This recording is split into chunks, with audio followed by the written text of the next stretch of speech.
Hello friends, welcome back to my channel. Friends, अगर आपका M B CTET को qualify करना है, पहली ही बार में क्वालिफाई करना है, तो इस वीडियो को अंत तक ज़रूर देखें। आज हम बात करेंगे कि कौन से विषय पर सबसे ज़्यादा फोकस करना है और कितने घंटे पढ़ना है, और PYQ एंड मॉक टेस्ट का सही यूज़ कैसे करना है, और किन गलतियों से आपको बचना है। तो बिना समय गवाए शुरू करते हैं फर्स्ट अटैम्प्ट में सीटेट पास करने का पूरा रोड मैप। तो दोस्त, सबसे पहले आपको अपना सिलेबस को समझ लेना है। सिलेबस क्या है, आप सिलेबस को समझें, सिलेबस में से इम्पोर्टेंट टॉपिक निकालें और उनकी एक सूची बना लीजिए। ठीक है। और फिर आपको सिलेबस को क्रम में यानी कि सीक्वेंस में लेकर चलना है। ठीक है। नेक्स्ट है, आपको NCERT पर फोकस करना है। आपको रटने की बजाय वहाँ पर कंसेप्ट समझने हैं, और ख़ासकर child development and pedagogy, EVS, mathematics pedagogy को अच्छी तरह से पढ़ना है। सीटेट में कंसेप्ट बेस्ड पर्सन ज़्यादा आते हैं, फैक्ट बेस्ड कम आते हैं। ठीक है। तो आपका मेन फोकस होना चाहिए कि आप कंसेप्ट को समझ के चलें, चाहे आप थोड़ा पढ़ें लेकिन आपका कंसेप्ट क्लियर हो। तो अगर आप फर्स्ट टू फिफ्थ का पेपर दे रहे हैं तो आप NCERT फिफ्थ क्लास तक कर लीजिए, और अगर आप पेपर सेकंड दे रहे हैं तो आप 10th क्लास तक NCERT को बहुत अच्छे से पढ़ लीजिए। अभी आप पुरानी ही NCERT पढ़ लीजिए, क्योंकि नई NCERT सब जगह पर लागू नहीं हुई है। नेक्स्ट पॉइंट जो आपको याद रखना है कि आपको 5 से 10 साल तक के PYQ सॉल्व करने हैं। PYQ सॉल्व करने से आपको पैटर्न की बेहतर समझ बनती है और आप इंपॉर्टेंट टॉपिक की पहचान कर पाते हैं। ठीक है। और आप फिर नए प्रकार के क्वेश्चन की प्रैक्टिस खुद से करेंगे, जिससे आपकी समझ मजबूत बनेगी। हर टॉपिक पढ़ने के बाद उससे जुड़े हुए प्रीवियस क्वेश्चन आप निकाल कर सॉल्व करें। इससे प्रश्नों का पैटर्न आपको समझ में आएगा और कौन कौन से क्वेश्चन बार बार पूछे जा रहे हैं, किस तरह से पूछे जा रहे हैं। आपको ये भी समझ में आएगा कि इंपॉर्टेंट क्या है। तो आपको केवल PYQ ही नहीं देना है, उसके साथ साथ आप जो आप टॉपिक कर रहे हैं ना, उसके आप न्यू क्वेश्चन भी करके चलिए, और आप माइंड में भी अपने क्वेश्चन फ्रेम करिए कि इस टॉपिक से अगर ये क्वेश्चन आया है तो अब इस तरह से और कौन सा क्वेश्चन बन सकता है। अगर आप इस तरह से क्वेश्चन को आप माइंड में भी मैपिंग करके चलेंगे तो आपको कंसेप्ट और ज़्यादा क्लियर होगा। ठीक है। तो आपको करना क्या है कि PYQ के साथ साथ न्यू क्वेश्चंस भी अपने लेकर चलना है। दोनों को जब साथ में सॉल्व करेंगे तो आपका बेसिक कंसेप्ट बहुत अच्छा बन जाएगा।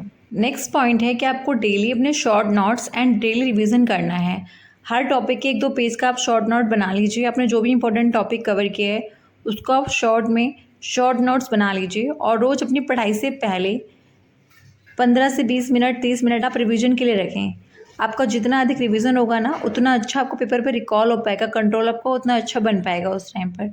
ठीक है। तो शॉर्ट नोट्स और डेली रिवीजन बहुत इंपॉर्टेंट है, इसको बिल्कुल भी मिस नहीं करना है। अब नेक्स्ट पॉइंट देखते हैं हमें क्या करना चाहिए। अब हमें अपनी पैडागोजी को सबसे ज़्यादा मजबूत करके चलना है, क्योंकि जो कंसेप्ट है ना, अगर आपकी पैडागोजी एक बार कंप्लीट कंसेप्ट क्लियर हो गए ना आपको, तो आप पूरे सीटेट में आराम से खेल जाओगे, क्योंकि सारा सीटेट पेपर कंसेप्ट पर बेस्ड रहता है। और जो आपके सब्जेक्ट हैं, हिंदी, इंग्लिश, मैथ, साइंस, जो भी आप लेते हैं उसमें भी पैडागोजी के क्वेश्चंस आते हैं। तो पैडागोजी बहुत ही इंपॉर्टेंट है। सीटेट में पैडागोजी लगभग हर सब्जेक्ट में महत्वपूर्ण होती है। तो आपको इन टॉपिक पर विशेष रूप से ध्यान देना है। Child development, learning theories, inclusive education, education policies, evaluation, assessment, new changes, ये जो भी चीज़ें भी नई नई आई हैं, ये सबको ध्यान देनी है।